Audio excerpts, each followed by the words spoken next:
اعوذ باللہ من الشیطان اللعین الرجیم بسم اللہ الرحمن الرحیم الحمد لأہلہ والصلاۃ علی اہلہا اما بعد فقد قال اللہ تبارک و تعالی فی محکم کتابہ المجید وفرقانہ الحمید وقولہ الحق وہو اصدق الصادقین بسم اللہ الرحمن الرحیم وقل نقص علیک من انباء الرسل ما نثبت بہ فؤادک وجاءک فی ھذہ الحق وموعظۃ وذکریٰ للمؤمنین۔ ناظرین محترم، بلسر رمضان کی خصوصی ٹرانسمیشن میں پروگرام تاریخ کے جھروکوں سے کے ساتھ باقر نقوی آپ کی خدمت میں حاضر ہے۔ آج مسلسل ہماری یہ 10ویں نشست ہے اور سلسلہ گفتگو آپ کے سامنے روز بروز آگے بڑھتا چلا جا رہا ہے اور تاریخ انسانیت کے مختلف پہلو اور واقعات اور ادوار آپ کے سامنے بیان ہو رہے ہیں۔ حضرت آدم علیہ السلام سے اس کاروان انسانیت کے سفر کو آپ کے سامنے بیان کرنا شروع کیا۔ حضرت آدم علیہ السلام کی اولاد، ان کے 2 فرزندان شیس و یافس سے آگے بڑھی۔ یہ سلسلہ حضرت ادریس تک پہنچا اور پھر وہاں سے یہ کاروان حضرت نوح علیہ السلام تک پہنچا۔ حضرت نوح پر دنیا کا اختتام بھی ہوا اور پھر سے دنیا کی ابتدا بھی ہوئی۔ اس کے بعد حضرت ہود و صالح، قوم عاد و سمود کے واقعات آپ کے سامنے بیان کیے گئے۔ وہاں سے یہ سفر چلتا ہوا سرزمین بابل پر حضرت ابراہیم علیہ السلام تک پہنچا اور پھر اس کے بعد ان کے فرزند حضرت اسماعیل علیہ السلام کے جن حکم خدا بندی سے انہوں نے سرزمین حجاز پر وادی مکہ میں چھوڑا۔ وہاں پہ خدا کے گھر کی تعمیر کیسے ہوئی اور حضرت اسماعیل کی نسل آگے کیسے بڑھی، یہ آپ کے سامنے مسلسل بیان کیا گیا، حتیٰ کہ حضرت عبد المطلب علیہ السلام تک تاریخ آپ کے سامنے بیان کی گئی۔ اس کے بعد ایک دوسری نسل جو حضرت ابراہیم علیہ السلام سے چلی، وہ ان کے دوسرے فرزند حضرت اسحاق، اور پھر ان کے یہاں حضرت یعقوب کے جنہیں اسرائیل بھی کہا گیا، اور پھر انہی کی اولاد بنی اسرائیل کہلائی اور انہی کے 12 بیٹوں کی وجہ سے بنی اسرائیل کے 12 قبائل بنے۔ ان کے بیٹے حضرت یوسف کی سرگزشت آپ کے سامنے بیان کرتے ہوئے کہ وہ کیسے اپنے والد سے جدا ہوئے، وہاں سے سرزمین مصر پہ پہنچے، اور سرزمین مصر پہ پہنچنے کے بعد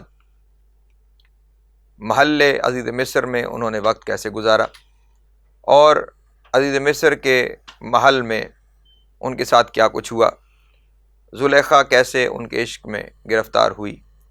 اور اس کے بعد اس نے کیا ہیلے بہانے کیے، اور کس طرح حضرت یوسف زندان مصر میں پہنچے، اور پھر زندان مصر میں ایک طویل مدت گزارنے کے بعد کس طرح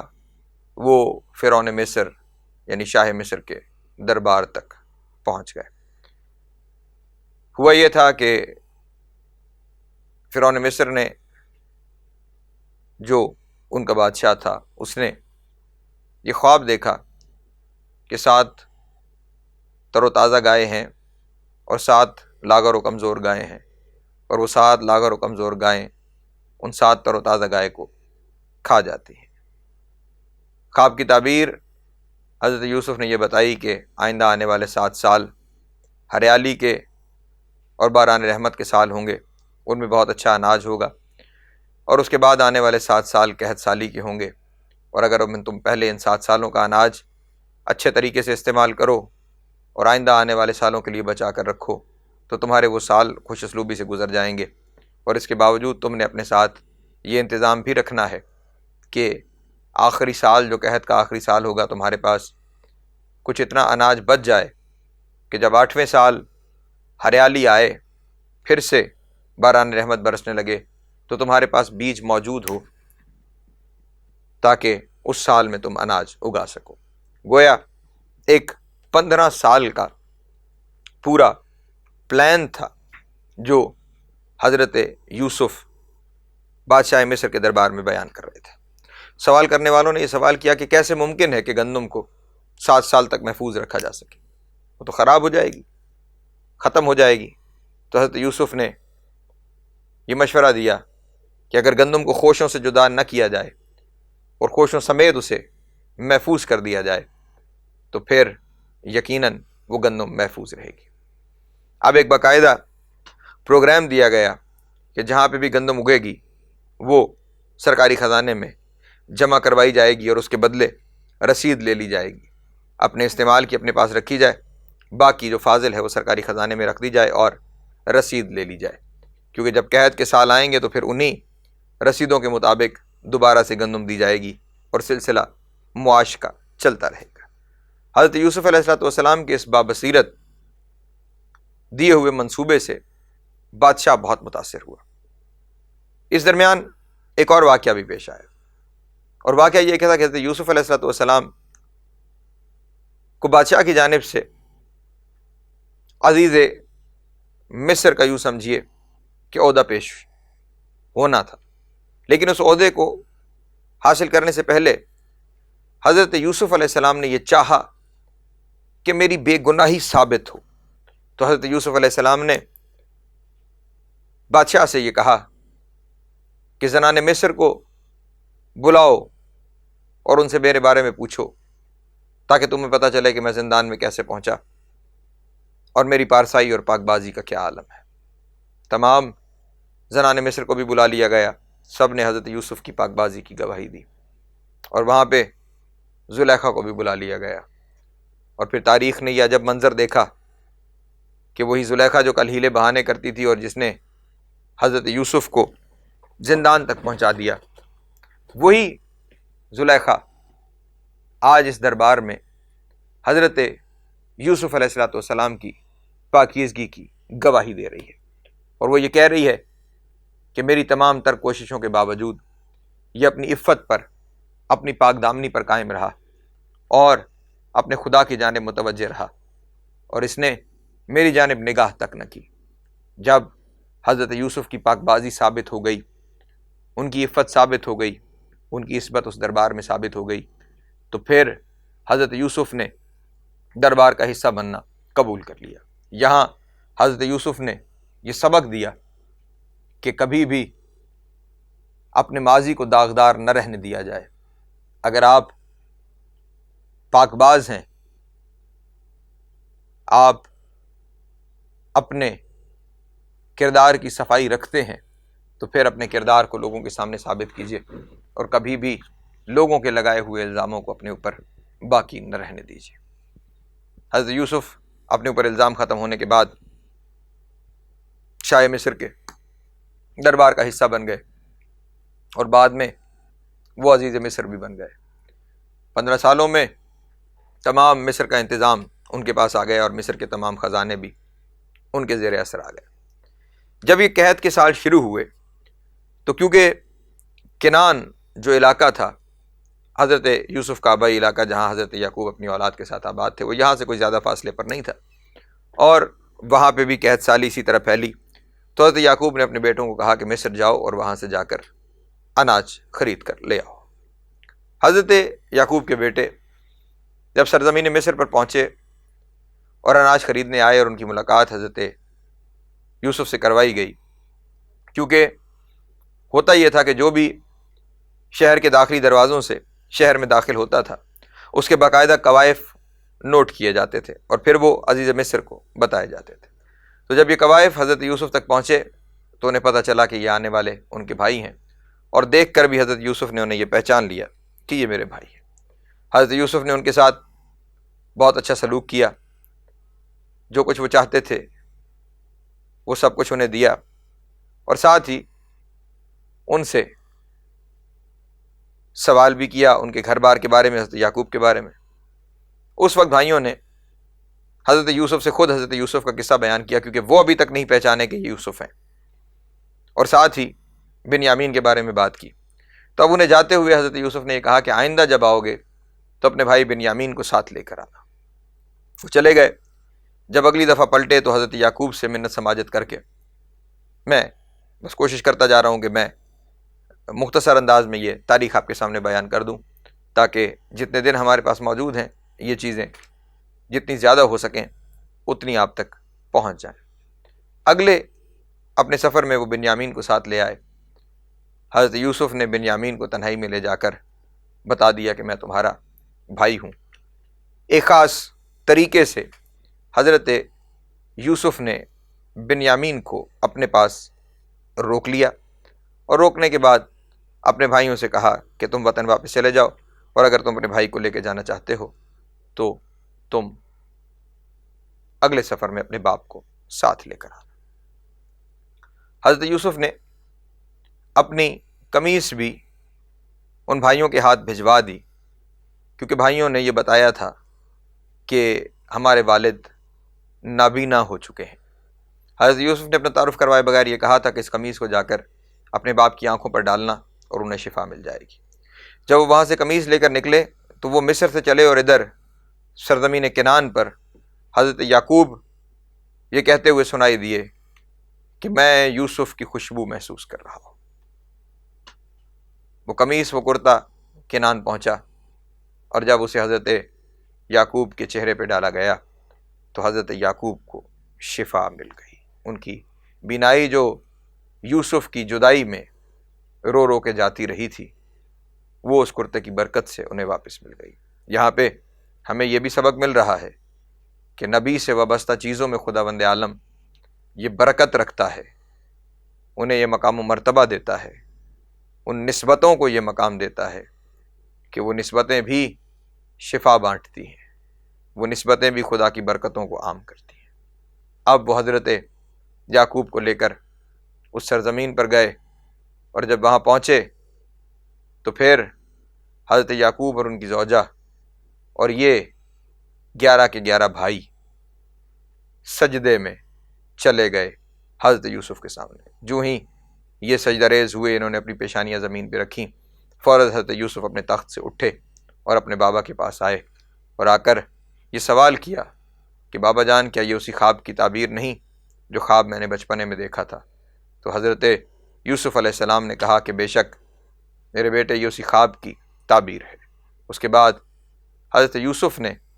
اپنے بھائیوں سے کسی قسم کا کوئی انتقام نہیں لیا، اپنے باپ کو عزت و مرتبہ اور مقام پہ بٹھایا، بھائیوں سے کوئی انتقام نہیں لیا۔ یہاں پر ایک اور پیغام عالم انسانیت کو حضرت یوسف دے رہے ہیں۔ جس طرح میں نے قرآن مجید کی آیت جو روزانہ سرنامہ کلام میں آپ کے سامنے تلاوت کرتا ہوں، سورہ ہود کی، خداوند عالم نے یہ ارشاد فرمایا اپنے نبی سے کہ ہم نے یہ قصے اس لیے بیان کیے تاکہ دلوں کو مضبوط کیا جا سکے۔ ان قصوں میں حق کا بیان بھی ہے، ان قصوں میں نصیحت بھی ہے۔ تو حضرت یوسف کے اپنے بھائیوں کے ساتھ اس رویے سے ہمیں یہ سبق مل رہا ہے کہ بڑا وہی ہوتا ہے کہ جو لوگوں کی غلطیوں کو معاف کرے، انتقام نہ لے بلکہ محبتوں کو عام کرے، تاکہ وہی اس کا رویہ اور طرز عمل دوسرے لوگوں میں بھی منتقل ہو جائے، اور وہ بھی اپنی زندگیوں میں اسی چیز کو اپنا شعار بنا کر آگے بڑھے۔ اس کے بعد مختلف چیزیں مختلف جگہ پہ بیان کی گئیں، اور ان واقعات میں سے ایک واقعہ یہ بھی بیان کیا گیا کہ وہ زلیخا کہ جو عشق کے حضرت یوسف میں مبتلا تھی، وہ عشق اس کا سچا عشق بن گیا، اور وہ بھی خداوند عالم کی جانب متوجہ ہو گئی۔ جب وہ خداوند عالم کی جانب متوجہ ہو گئی، وہ خدا نے اس کے دل کی پاکیزگی اور پاک بازی کو دیکھا، تو پھر خداوند عالم نے حضرت یوسف کے ذریعے حضرت زلیخا کی جوانی کو بھی واپس پلٹا دیا۔ اس واقعے کو جس نے خداوند عالم نے احسن القصص قرار دیا ہے، ہم سب کے لیے بہت سے سبق اس واقعے کے اندر رکھے گئے۔ خداوند عالم پر یقین کیسا ہونا چاہیے، اس واقعے نے ہمیں بتایا۔ جب کوئی انسان شدید ترین مصیبت میں گرفتار ہو جائے تو اس گرفتاری یا مصیبت کے وقت وہ کس کی جانب متوجہ ہو اور کس سے مدد چاہے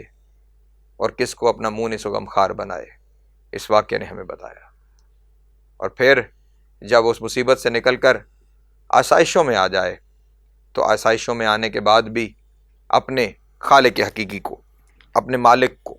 اپنے آقا کو نہ بھولے اور اسی کے ساتھ لو لگائے رکھے، اور جب بھی کبھی کسی طرف سے کوئی برائی اس پہ حملہ کرے تو وہ اس برائی سے بچنے کے لیے بھی خدا کی پناہ چاہے اور لو خدا کے ساتھ لگائی رکھے تاکہ وہ اس مصیبت سے نجات حاصل کر سکے۔ حضرت یوسف علیہ السلام کی زندگی سے جو آخری سبق بھی تھا وہ میں نے آپ کے سامنے بیان کر دیا کہ پاکیزگی اور عفت اپنی قائم رکھی جائے، اور اگر کسی طرف سے کوئی الزام لگ جائے تو پھر جب تک وہ الزام ختم نہ ہو جائے اس وقت تک چین سے نہ بیٹھا جائے۔ اور پھر آخر میں یہ سبق بھی دیتے چلے گئے وہ کہ جن لوگوں نے کبھی آپ سے کہیں کوئی برائی یا دشمنی کی ہو، جب وقت انہیں آپ کے سامنے جھکا دے تو پھر انتقام لینے کے بجائے انہیں معاف کر دیا جائے۔ یہ تو تھے حضرت یوسف علیہ السلام۔ حضرت یوسف علیہ السلام کے بعد ایک اور تاریخ ساز شخصیت کا ذکر قرآن مجید میں تفسیروں میں اور تاریخوں میں موجود ہے، وہ ہیں حضرت ایوب علیہ السلام۔ صبر ایوب معروف ہے۔ حضرت ایوب کا مزار سرزمین عراق پر بابل کے قریب آج بھی موجود ہے۔ حضرت ایوب علیہ السلام پر خداوند عالم کی نعمتوں کی فراوانی تھی، مال و دولت، زمین جائیداد، اناج، اولاد، سب کچھ حضرت یوسف کے پاس کثرت سے تھا، اور حضرت یوسف علیہ السلام، حضرت ایوب علیہ السلام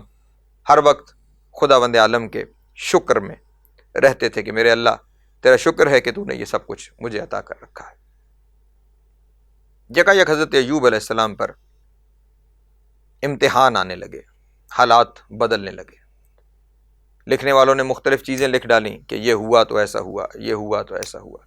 لیکن جب معصوم سے سوال کیا گیا اور امام سے پوچھا گیا کہ حضرت ایوب علیہ السلام پر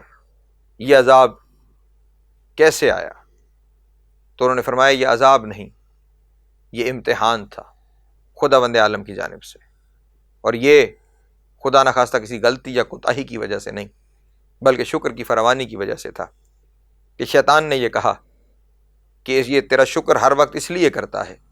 کہ اس کے پاس نعمتوں کی فراوانی ہے، تو اس سے نعمتیں چھین کے دیکھ تو پھر پتہ چلے کہ یہ کس قدر شکر گزار بندہ ہے۔ لیجئے امتحان شروع ہوا۔ سب سے پہلے جتنا اناج تھا وہ اناج جل کے راکھ ہو گیا۔ حضرت ایوب نے پھر بھی خدا کا شکر ادا کیا، میرے اللہ تیرا شکر ہے، تیری طرف سے دیا ہوا تھا، تو نے ہی اسے واپس لے لیا، تیرا شکر ہے۔ پھر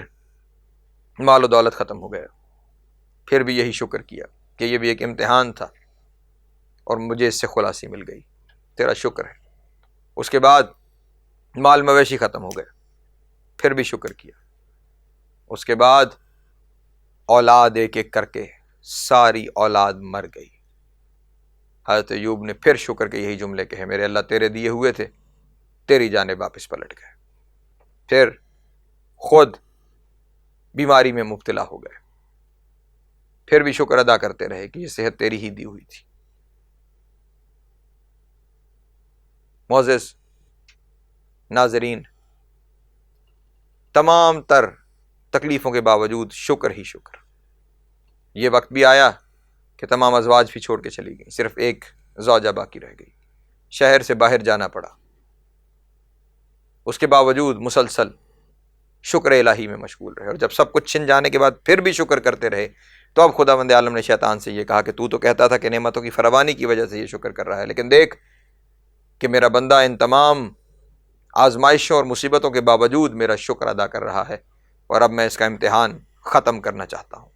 حضرت ایوب سے یہ کہا گیا کہ زمین پہ اپنی ایڑی ماریں، زمین پہ اپنا پاؤں ماریں، یہیں سے پانی کا چشمہ ابلے گا۔ حضرت ایوب علیہ السلام نے زمین پہ پاؤں رکھا تو وہ جس نے اسماعیل کی ایڑیوں سے پانی کا چشمہ جاری کیا تھا، وہیں سے وہ پانی کا چشمہ حضرت ایوب کے پاؤں سے بھی جاری ہو گیا، اور پھر حکم ہوا کہ یہاں سے پانی پئیں بھی اور اس پانی سے نہائیں بھی۔ پانی پیا، اس پانی سے غسل فرمایا تو حضرت ایوب کو شفا مل گئی، اور جب حضرت ایوب کو شفا مل گئی تو اس شفا کے بعد پھر خداوند عالم نے کرم کیا کہ وہ سب مال و دولت بھی واپس آ گیا، وہ بکھرا ہوا خاندان بھی واپس آ گیا، وہ مری ہوئی اولاد بھی پھر سے زندہ ہو گئی، اور پھر حضرت ایوب علیہ السلام نے اپنی زندگی ویسے ہی گزارنا شروع کر دی جیسے وہ پہلے گزارا کرتے تھے۔ اس واقعے سے ہمارے سامنے یہ بھی ثابت ہو گیا کہ اگر کوئی خداوند عالم پر توکل رکھے، یقین رکھے اور ہر حالت میں خدا کا شکر ادا کرتا رہے، تو پھر خداوند عالم اپنے صابر اور شاکر بندوں پر اپنی رحمتوں کا نزول کرتا ہے۔ معزز ناظرین، آج کی حد تک پروگرام تاریخ کے جھروکوں سے کے ساتھ باقر نقوی کو اجازت دیجیے۔ کل انشاءاللہ سلسلہ گفتگو یہیں سے آگے بڑھے گا۔ والسلام علیکم ورحمۃ اللہ وبرکاتہ۔